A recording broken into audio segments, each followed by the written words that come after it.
तुम्ही पाहत आहात MCN न्यूज मराठी। बुलढाणा जिल्ह्यातील शेगाव तालुक्यातील गटग्रामपंचायत असलेले कुरखेड व निंबी या गावात अंत्यविधीसाठी स्मशानभूमीची सोय नसल्याने स्थानिक ग्रामस्थांची मोठ्या प्रमाणात कुचंबना होत आहे।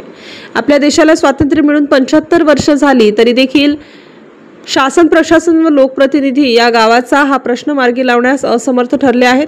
गावात स्मशानभूमी नसल्यामुळे कोणी मयत झाल्यास ते प्रेत नदीच्या पाण्यातून दुसऱ्या काठावर घेऊन जावं लागतं। ही बाब अत्यंत गंभीर असून या गावात आज 2 ऑगस्ट रोजी किसन राजाराम पारधी यांची मयत झाली असता त्यांचे प्रेत तारेवरची कसरत करत नदीच्या दुसऱ्या काठावर नेण्यात आले। कुतूहलाची बाब म्हणजे याच महिन्यात 15 ऑगस्ट रोजी स्वातंत्र्य दिन आहे, पण आजही या गावात प्रेतांच्या अंत्यविधीसाठी स्वतंत्र स्मशानभूमीची सोय नसल्याने या प्रकाराबद्दल स्थानिक ग्रामस्थ कमालीचे संतप्त झाले आहेत। MCN न्यूज मराठी करिता रवींद्र शिरस्कार, शेगाव ग्रामीण।